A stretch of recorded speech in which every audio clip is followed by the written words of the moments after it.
मित्रों, आज हम आपको ऐसी कहानी सुनाने जा रहे हैं जो कि आज के समय में लोग वही काम कर रहे हैं जो कि पहले ऋषि मुनि किया करते थे।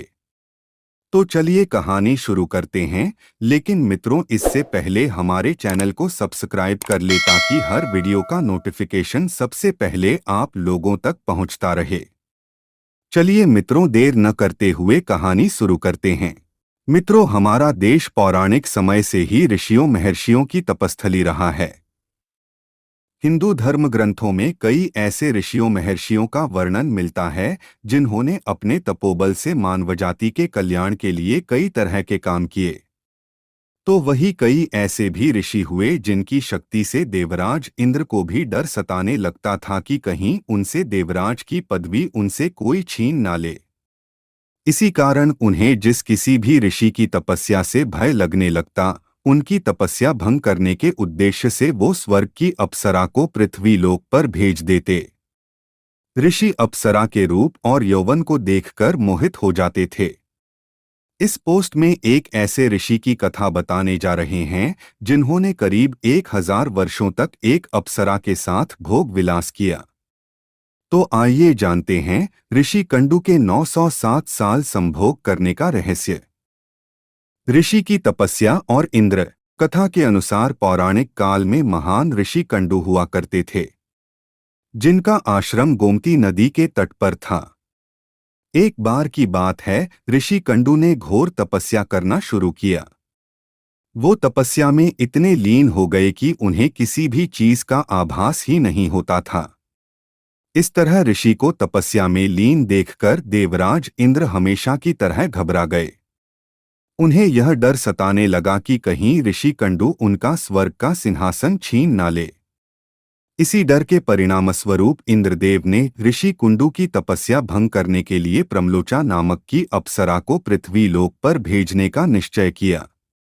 एक संध्या नृत्य के बाद इंद्र ने प्रमलोचा को अपने पास बुलाया। फिर उसे अपनी सारी योजना बताई। बिना कोई प्रश्न किए प्रमलोचा इंद्र की योजना के मुताबिक पृथ्वी लोक के लिए प्रस्थान कर गई। प्रमलोचा का आगमन। पृथ्वीलोक पर प्रमलोचा सीधे वहां पहुंची जहां ऋषि कंडू तपस्या में लीन थे। फिर प्रमलोचा ने अपनी शरारतों से ऋषि कंडू ध्यान तोड़ दिया। उसके बाद जैसे ही ऋषि की नजर प्रमलोचा पर पड़ी तो वे उसके रूप और सौंदर्य को देखकर उस पर मोहित हो गए और उसे अपने साथ लेकर मंदरांचल पर्वत की गुफाओं में चले गए। उसके बाद ऋषि कंडू प्रमलोचा के सौंदर्य में इतना खो गए कि वो 100 से अधिक वर्षों तक उसके साथ भोगविलास करते रहे। 100 वर्ष बाद एक दिन अप्सरा प्रमलोचा ने ऋषि कंडू से कहा कि हे ऋषि, अब मैं स्वर्गलोक वापस जाना चाहती हूँ, इसलिए आप मुझे खुशी खुशी विदा कीजिए। अप्सरा के मुख से जाने की बात सुनकर ऋषि उदास हो गए और उन्होंने कहा, हे देवी, अभी थोड़े दिन और रुक जाती तो अच्छा होता। ऋषि को उदास देखकर अप्सरा पृथ्वी लोक पर और रुकने को मान गई। फिर ऋषि कंडू ने अगले 100 वर्षों तक उसी गुफा में अप्सरा के साथ भोग विलास किया। फिर 100 वर्षों बाद एक दिन प्रमलोचा ने ऋषि कंडू से कहा, हे मुनि, मुझे पृथ्वी लोक पर आए बहुत समय हो गया। अब तो आप मुझे स्वर्गलोक जाने की आज्ञा दें। ऋषि कंडू उसकी बात सुनकर फिर व्यथित हो गए। बोले, हे देवी, अभी कुछ समय और रोक जाओ, फिर चले जाना। ऋषि कंडू और प्रमलोचा।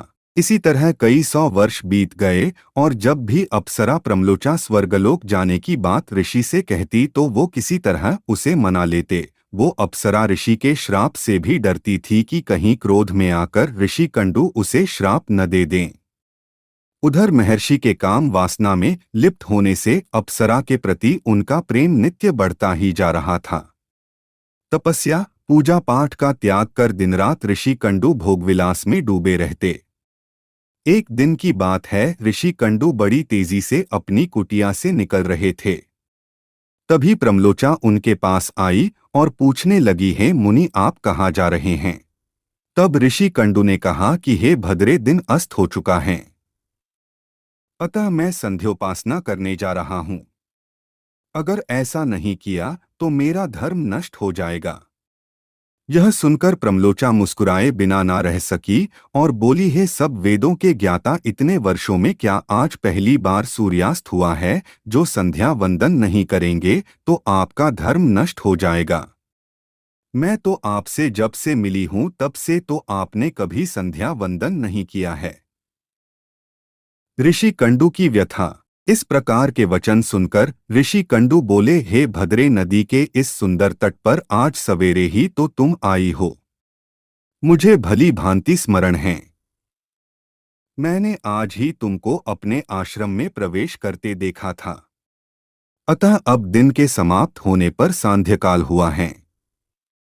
मुझे तो लगता है कि तुम मेरा उपहास कर रही हो। विश्वामित्र और मेनका की प्रेम कथा। तब प्रमलोचा ने ऋषि से कहा कि हे ब्राह्मण श्रेष्ठ, आपका यह कथन सत्य है कि आपके आश्रम में मैं सवेरे आई हूं परंतु आज नहीं। जिस सुबह मैं यहाँ आई थी उस समय को तो कई 100 वर्ष बीत चुके हैं। यह सुन महर्षि कंडू घबरा गए और बोले कि हे सुंदरी, मुझे सही सही बताओ, मुझे तेरे साथ रमण करते कितना समय बीत चुका है।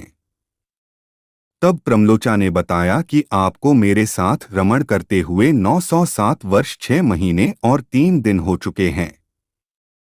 यह सुनकर ऋषि कंडू हैरान हो गए और बोले, हे प्रिय, क्या तुम सत्य कह रही हो या फिर मेरे साथ कोई मजाक कर रही हो? मुझे तो ऐसा प्रतीत होता है कि मैं तुम्हारे साथ एक दिन ही रहा हूं। तब प्रमलोचा बोली कि हे ब्राह्मण, मैं आपसे झूठ कैसे बोले सकती हूँ, वो भी उस समय जब आप अपने धर्म मार्ग का अनुसरण करने के लिए तत्पर होकर मुझसे पूछ रहे हो। प्रमलोचा का अपराध बोध। मैं यहाँ किसी के कहने से आई थी। ऋषि, आप क्रोधित ना हो, मैं आपको सारी घटना का सत्य बताती हूँ। परंतु हे ऋषि, मेरा इसमें कोई दोष नहीं है, इसलिए मुझे क्षमा कर दीजिएगा। तब ऋषि कंडू ने कहा कि जल्दी बताओ, तुम्हें यहाँ किसने भेजा था? तब प्रमलोचा ने कहा कि आपकी तपस्या से देवराज इंद्र को डर लगने लगा था और उन्होंने ही आपकी तपस्या भंग करने के लिए मुझे यहाँ भेजा था। प्रमलोचा के मुख से ऐसे वाक्य सुनकर ऋषि कंडू व्याकुल हो गए और बोले कि धिक्कार है मुझ पर, मेरा धर्म नष्ट हो गया। एक स्त्री ने मेरी बुद्धि को भ्रष्ट कर दिया। इस स्त्री के संग से मेरा समस्त जीवन का तप नष्ट हो गया।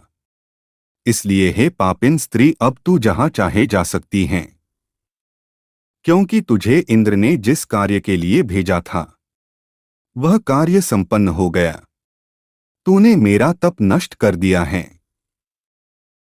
महर्षि को इस तरह क्रोधित देख प्रमलोचा भय से कांपने लगी, जिस वजह से उसका पूरा शरीर पसीने से भीग गया था।